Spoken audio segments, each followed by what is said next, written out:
ومن تبعهم بإحسان إلى يوم الدين أما بعد فأعوذ بالله من الشيطان الرجيم بسم الله الرحمن الرحيم حاميم والكتاب المبين إنا أنزلناه في ليلة مباركة إنا كنا منذرين فيها يفرق كل أمر حكيم أمرا من عندنا إنا كنا مرسلين رحمة من ربك إنه هو السميع العليم إن الله وملائكته يصلون على النبي يا أيها الذين آمنوا صلوا عليه وسلموا تسليما اللهم صل على سيدنا ومولانا محمد معدن الجود والكرم وآله وبارك وسلم وصل عليه۔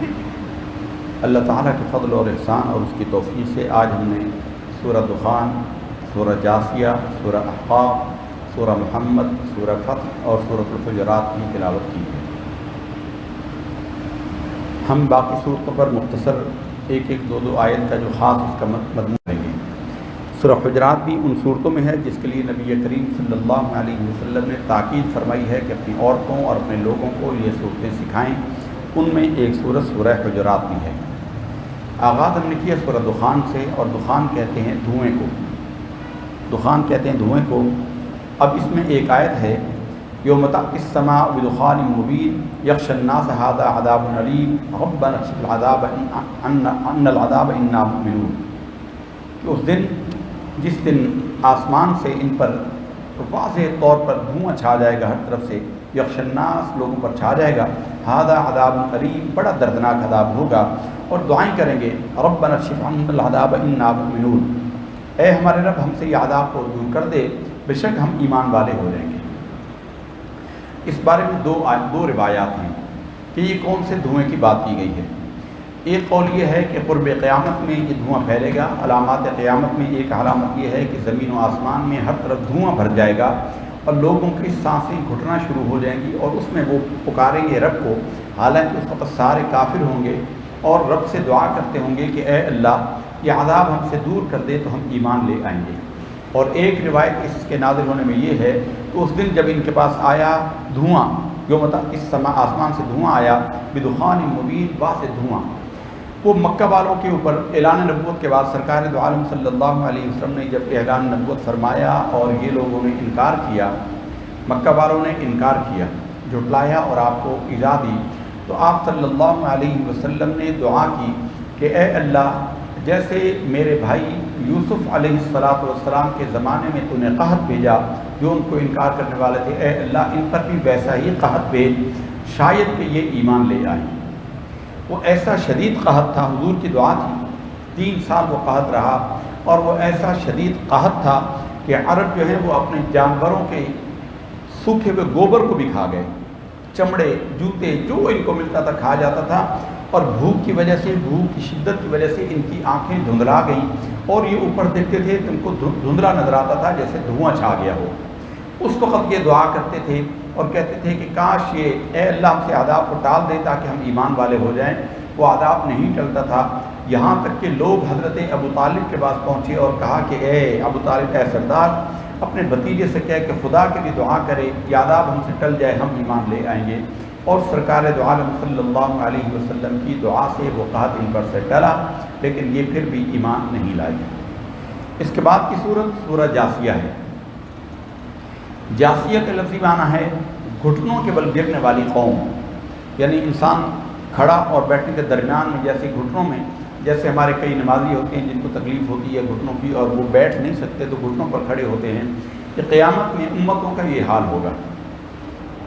اللہ تعالیٰ کی ہیبت و جلال کے آگے قومیں گر جائیں گی گھٹنوں کے بل، اور گھٹنوں کے بل گھسٹتے ہوئے چلے گی، ان کے اندر کھڑے ہونے کی سکت نہیں ہوگی، ان کی ٹانگوں میں جان نہیں ہوگی اور وہ گر جائیں گے۔ اللہ تعالیٰ نے فرمایا وَتَرَىٰ كُلَّ أُمَّةٍ جَاثِيَةً، اس دن کو دیکھے گا ہر امت کو کہ وہ گھٹنوں کے بل گری ہوئی اپنے رب کے حضور حاضر ہوگی۔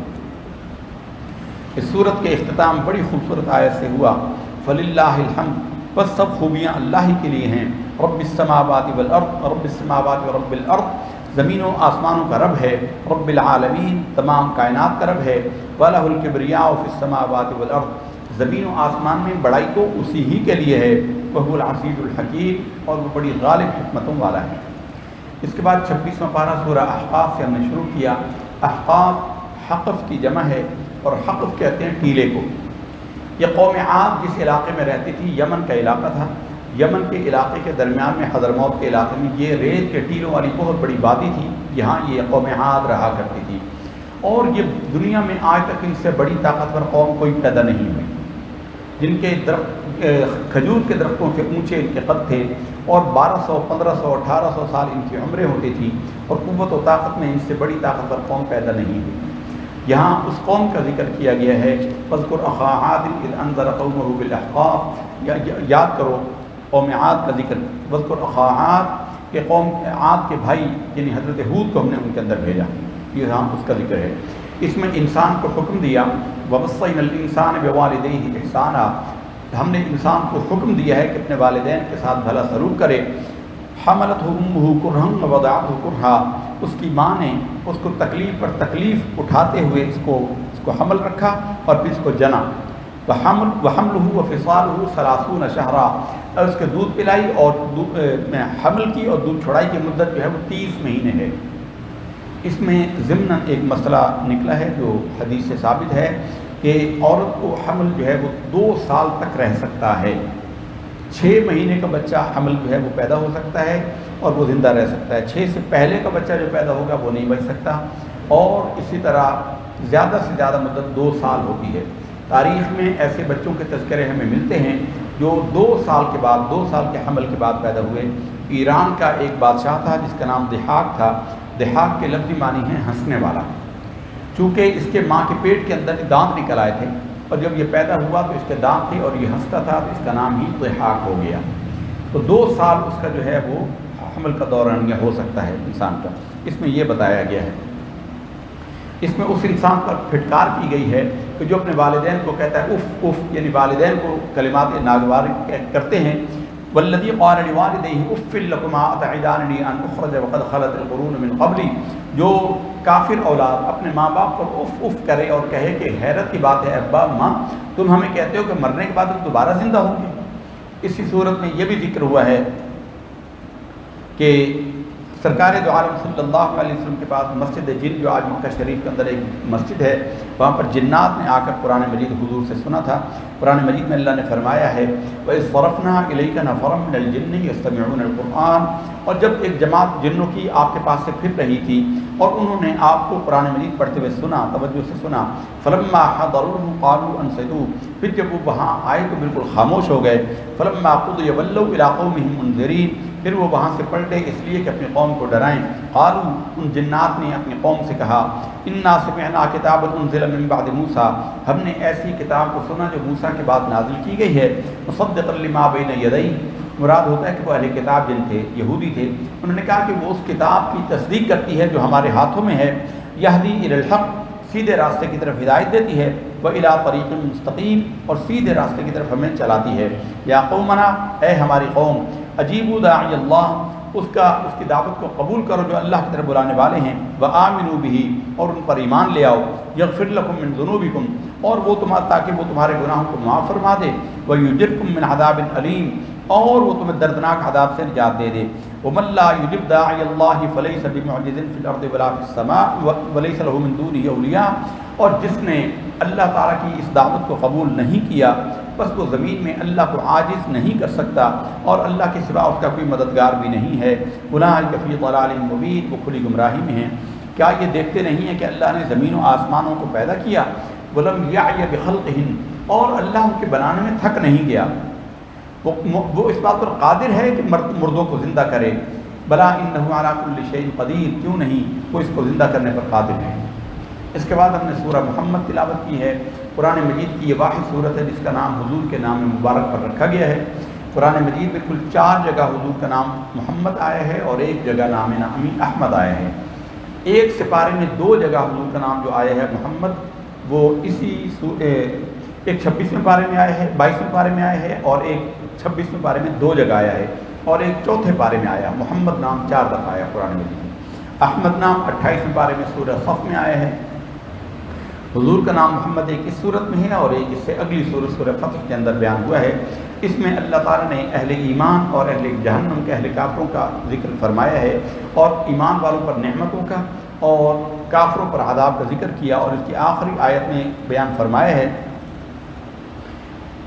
ہا انتم ہاؤلائی تدعون لتنفقوا فی سبیل اللہ فمنکم من یبخل، اے لوگو یہ تم ہو، ہا انتم ہاؤلائی، اے لوگو یہ تم ہو، تدعون لتنفقوا فی سبیل اللہ، جب تمہیں دعوت دی جاتی ہے کہ اللہ کے راستے میں خرچ کرو، فمنکم من یبخل، تو تم میں سے کچھ بخیل ہو جاتے ہیں اور روک لیتے ہیں، ومن یبخل فانما یبخل عن نفسی، تو جو بخل کرے گا اس کے بخل کا وبال اسی کی ذات کے لیے ہے، واللہ الغنی وانتم الفقراء، اللہ غنی ہے اور تم فقیر ہو، وَإِن تَتَوَلَّوْا يَسْتَبْدِلْ قَوْمًا غَيْرَكُمْ، اور اگر تم اللہ تعالیٰ کی باتوں سے منہ پھیرو گے، مڑ جاؤ گے، يَسْتَبْدِلْ قَوْمًا غَيْرَكُمْ، وہ تم سے دوسری قوم کو تبدیل کر دے گا، ثُمَّ لَا يَكُونُوا أَمْثَالَكُمْ، پھر وہ تمہاری مثل نہیں ہوں گے، وہ اللہ کے حکم کو مانیں گے۔ اس کے بعد ہم نے سورہ فتح تلاوت کی ہے، فتح کامیابی کو کہتے ہیں، اور یہ صلح حدیبیہ کی کامیابی کی خوشی میں اللہ تعالیٰ نے یہ سورت نازل فرمائی ہے۔ اس میں سرکار دو عالم صلی اللہ علیہ وسلم کے ادب و احترام کے مقام اور منزلت کو بیان کیا۔ ہم اکثر سوال کرتے ہیں، کئی جگہوں پر ہمارا بیان ہوتا ہے تو ہم سوال کرتے ہیں کہ کوئی شخص جب کلمہ پڑھ لے، ایمان لے آئے، اس پر پہلا فریضہ کیا عائد ہوتا ہے، پہلی ذمہ داری اس کے ذمہ میں کیا ہے؟ تو ہر بندے کا جواب یہ ہوتا ہے کہ نماز سب سے پہلا فریضہ ہے جو بندے پر کلمہ پڑھنے کے بعد عائد ہوتا ہے، لیکن قرآن ہمیں یہ بتاتا ہے کہ نہیں، نماز سے بھی پہلا فریضہ حضور نبی کریم صلی اللہ علیہ وسلم کی بارگاہ کا ادب اور احترام ہے۔ انا ارسلناک شاہدا ومبشرا ونذیرا، ہم نے آپ کو حاضر و ناظر، شاہد کا معنی ہم یہ کرتے ہیں، شاہد کہتے ہیں گواہ کو، اور گواہ ہوتا ہی وہ ہے جو حاضر ہو اور دیکھنے والا ہو۔ ہم اس کا ترجمہ حاضر و ناظر کرتے ہیں، کچھ لوگوں کو اس سے بڑی تکلیف ہوتی ہے تو ہوتی رہے۔ قرآن مجید میں اللہ نے اپنے لیے بھی شاہد اور شہید کا لفظ استعمال کیا، اور اپنے نبی کے لیے بھی یہی لفظ استعمال کیا ہے۔ اللہ نے حضور کو گواہ بنایا ہے، گواہ ہوتا ہی چشمدید ہے۔ انا ارسلناک شاہدہ، بے شک ہم نے آپ کو حاضر و ناظر بنایا، و مبشرا، خوشخبری سنانے والا بنایا، و نذیرا، اور ڈر سنانے والا بنایا۔ کیوں؟ لتؤمنوا باللہ ورسولہ، تاکہ تم ایمان لاؤ اللہ اور اس کے رسول پر، وتعزروہ وتوقروہ، اور ان کی تعظیم اور توقیر کرو۔ یعنی کل ایمان لانے کے بعد سب سے پہلا کام ہے نبی کی عزت اور نبی کی تعظیم کرنا، وتعزروہ وتوقروہ وتسبحوہ بکرۃ واصیلا، پھر صبح و شام اللہ کی پاکی بولو، یعنی صبح و شام اللہ کی نماز پڑھو، پہلے حضور کی تعظیم اور ادب کرو۔ بس اس لیے ہم کہتے ہیں کہ جو حضور کی تعظیم اور ادب نہ کرنے والا ہے اس کے پیچھے نماز ہوتی ہی نہیں، اسلام کے پہلے فریضے کا اس نے انکار کیا ہے۔ حضور کی توہین کا جو مرتکب ہو اس کے پیچھے نماز نہیں ہوتی۔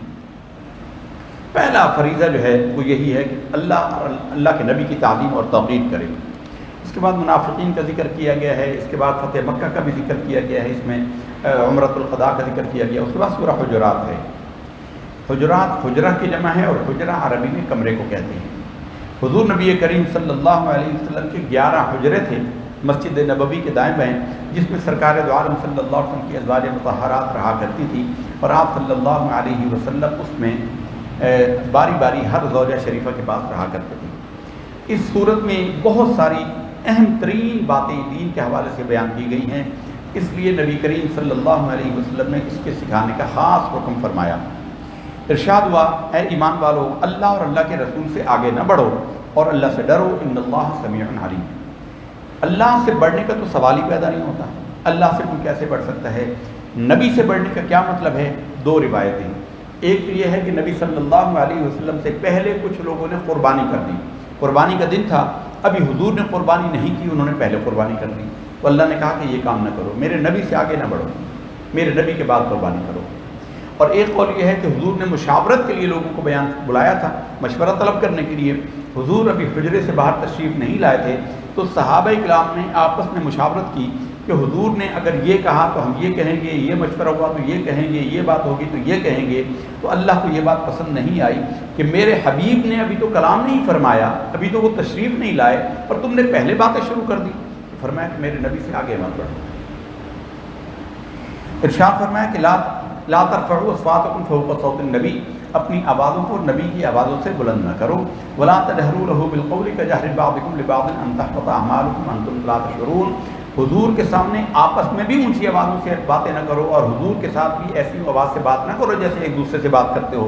اگر تم نے ایسا کیا، ان تحبط اعمالکم، تمہارے سارے عمل غارت ہو جائیں گے، وانتم لا تشعرون، اور تمہیں خبر نہیں ہوگی۔ اب دیکھیں، عبادت اللہ کی ہے، نبی کی عبادت نہیں ہوتی، رسول کی عبادت نہیں ہے۔ حضور کی بارگاہ کے ادب کی اہمیت یہ ہے، اور یہ حضور کی حیات ظاہری میں بھی ہے اور ابھی بھی قبر اطہر کے اندر بھی، کہ حضور کے پاس جا کر کوئی اونچی آواز سے باتیں کرے تو اس کے لیے بھی یہی حکم ہے کہ اس کے عمل غارت ہو جائیں گے۔ حضرت عمر فاروق رضی اللہ تعالیٰ عنہ مسجد نبی میں گئے تو دیکھا کہ کچھ دیہاتی بیٹھے ہوئے باتیں کر رہے ہیں اونچی آواز سے، تو انہوں نے دور سے کھڑے ہو کر کنکری ماری تو انہوں نے توجہ کی، تو انہوں نے باہر بلایا، انہوں نے کہا کون ہو، کہاں سے آئے ہو؟ انہوں نے کہا کہ ہم دیہات سے آئے ہیں، دور سے آئے ہیں، آپ کی خدمت میں آئے تھے، کوئی مسئلہ پوچھنا تھا۔ حضرت عمر نے کہا کہ اگر تم اجنبی اور پردیسی نہ ہوتے اور دیہاتی نہ ہوتے اور تمہیں اس مسئلے کا علم نہ ہوتا تو میں تمہیں کوڑے مارتا کہ تم نبی صلی اللہ علیہ وسلم کی بارگاہ میں بیٹھ کر اونچی آواز سے باتیں کرتے ہیں، عمل غارت ہو جائیں اور تمہیں خبر ہی نہیں ہوگی۔ یہ ہے بارگاہ نبوی کے ادب کی اہمیت اور اندازہ، اور اللہ نے فرمایا وَأَنْتُمْ لَا تَشْعُرُونَ، تمہیں خبر ہی نہیں ہوگی۔ اس لیے جو حضور کا گستاخ ہوتا ہے اسے توبہ کی توفیق ہی نہیں ہوتی۔ بھئی آپ کے کپڑے ناپاک ہو جائیں، آپ کو جب پتہ لگے گا تو آپ اس کو دھوئیں گے نا، بندہ تبھی دھوئے گا جب اس کے کپڑے ناپاک ہیں، اسے پتہ لگ گیا کہ نجاست لگ گئی، وہ دھوئے گا۔ جب اسے پتہ ہی نہیں کہ نجاست لگی ہے تو وہ کب دھوئے گا؟ انہی ناپاک کپڑوں میں پھرتا رہے گا۔ بس جس دل میں حضور کا ادب و احترام نہیں ہے، اس کو پتہ ہی نہیں کہ اس کے عمل غارت ہو گئے، وہ بیچارہ ٹکرے مارتا رہے گا، عبادت اس کی کوئی قبول نہیں ہوگی۔ یہ فرمان اللہ کا ہے، یہ ہماری بات نہیں ہے۔ وَأَنْتُمْ لَا تَشْعُرُونَ، تمہیں خبر ہی نہیں ہوگی۔ اس لیے دنیا میں کبھی گستاخ رسول کو توبہ کی توفیق نصیب نہیں ہوتی۔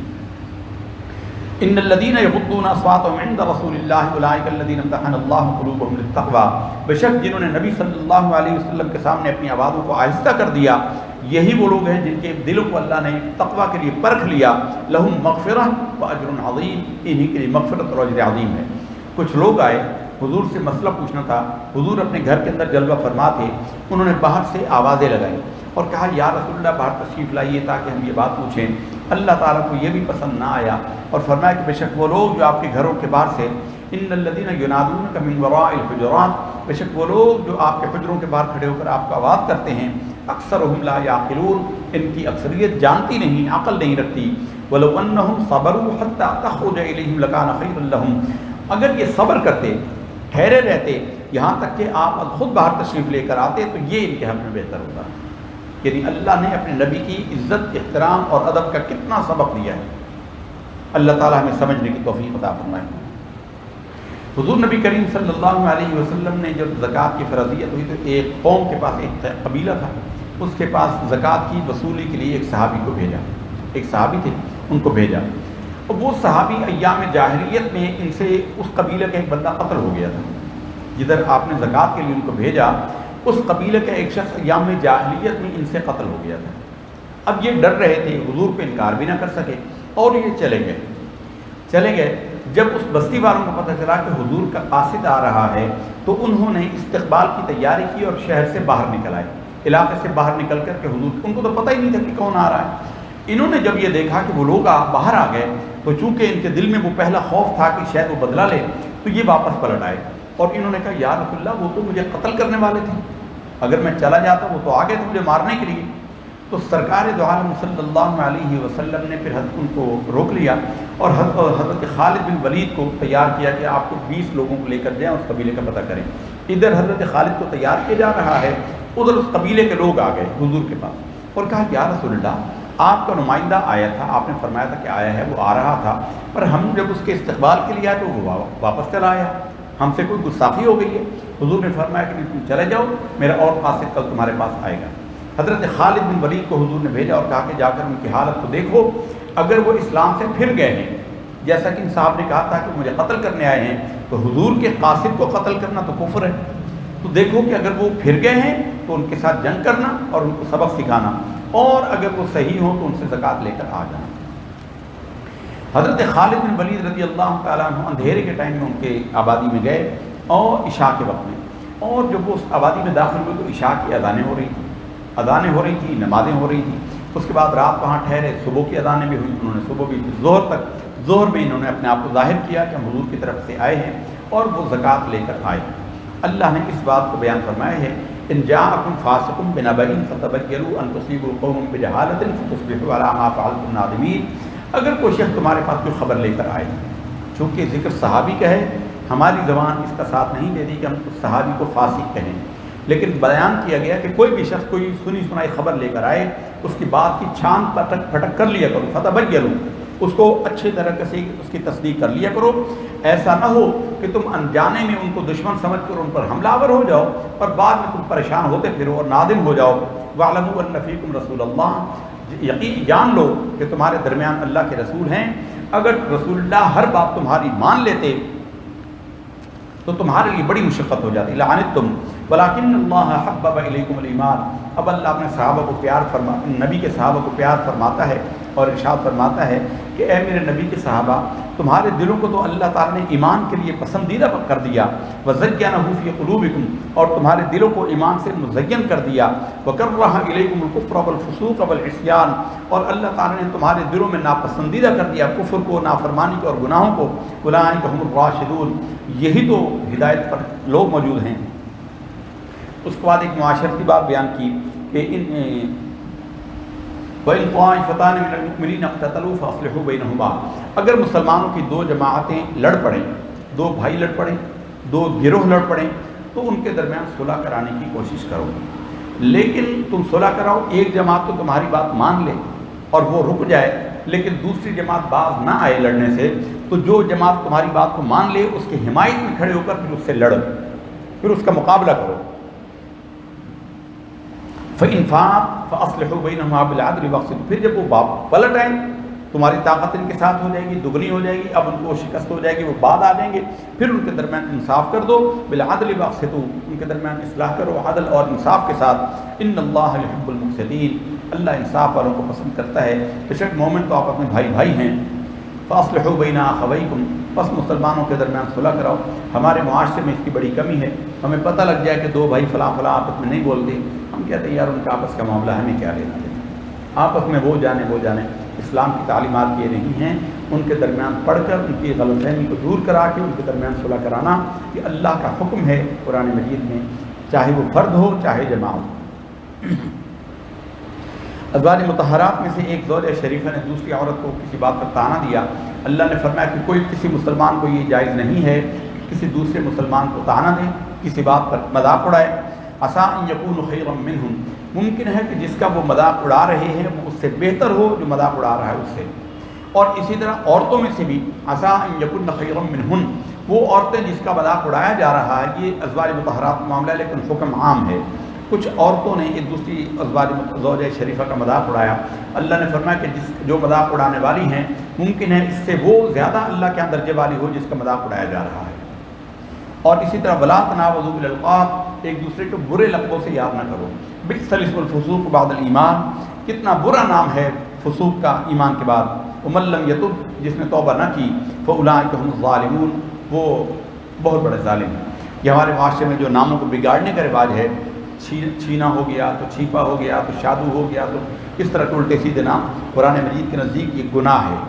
ہم اس کو بڑا ہلکا لیتے ہیں.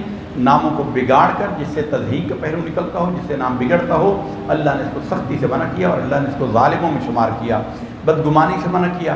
یا ایھا الذین آمنوا اجتنبوا کثیرا من الظن ان بعض الظن اثم ولا تجسسوا، دو باتوں سے منع کیا. بدگمانی نہ کرو. کوئی شخص کسی کے بارے میں آپ کے خیال کے مطابق کسی نیکی کی بات میں وہ پیچھے رہ گیا، اس کے بارے میں دل میں یہ گمان نہ کرو کہ وہ ہے ہی ایسا، کہ وہ ممکن اس بیچارے کی کوئی مجبوری ہو، اس کا کوئی شرعی عذر ہو. ہمارے استاد ایک دفعہ بتا رہے تھے کہ وہ اپنے استاد صاحب کے ساتھ، وہ پڑھتے تھے، اپنے استاد صاحب کے ساتھ کہیں گئے کسی بندے سے ملنے، تو وہ دروازہ انہوں نے اچھا وہ گلی کے کونے پر تھے، تو انہوں نے ان صاحب گھر میں داخل ہوتے دیکھا. تو انہوں نے جا کر دروازہ کھٹکھٹایا. اس گھر سے اس کا بچہ نکلا. ان کا بیٹا ابا، اس نے کہا میں پتہ کر کے آتا ہوں. وہ گیا، اس نے آ کر کہا کہ ابا تو گھر پہ نہیں ہے. اب وہ ہمارے استاد صاحب فرماتے میں چھوٹا تھا، میرے دل نے کہا کہ ابھی تو ہم نے اس میں گھر میں داخل ہوتے دیکھا ہے، کتنا بڑا جھوٹ بول رہا ہے، بچوں کو بھی جھوٹ بنوا دیا. تو میرے استاد نے کہا نہ بیٹے، ان کے گھر کا پیچھے بھی ایک دروازہ ہے، ممکن ہے وہ پیچھے سے باہر نکل گیا ہو، اور ممکن ہے جب یہ بچہ کہہ رہا ہے کہ اسے پتہ نہ ہو، ممکن ہے یہ باہر سے کھیل کے آیا، اسے پتہ نہ ہو ابا چلا گیا یا آیا. تو کسی کے بارے میں بدگمانی نہیں کرنی چاہیے. ہمارے پیر صاحب، ہمارے حضرت صاحب ایک بات بتاتے ہیں کہ کسی دیہات کی بات ہے کہ کسی گھر میں مہمان آئے. کچے گھر ہوتے تھے، چھتیں ہوتی تھی سیڑھیوں پر، اندھیری رات تھی، ستارے چمک رہے تھے، 7 کے لوگ بھی چھت پر سوئے ہوئے تھے.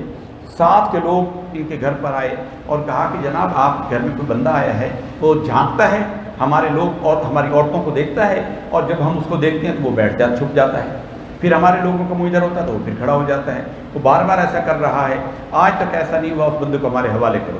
لڑنے مرنے پر آمادہ ہو گئے، تحقیق کی تو پتہ چلا کہ وہ کوئی بزرگ ان کے گھر مہمان آئے ہوئے تھے اور وہ نماز پڑھ رہے تھے۔ نماز میں جب وہ کھڑے ہوتے تھے تو ان کو لگتا تھا کہ وہ جھانک رہے ہیں، پھر وہ رکوع میں جاتے اور سجدے میں جاتے تو وہ سمجھتے تھے کہ یہ بیٹھ گئے، حالانکہ وہ نماز پڑھ رہے تھے۔ تو بدگمانی جو ہے یہ بہت بڑا گناہ ہے، ان بعض الظن اسم، بہت بڑا گناہ ہے۔ ولا تجسسوا، اور لوگوں کے معاملات کی کھوج نہ لگاؤ۔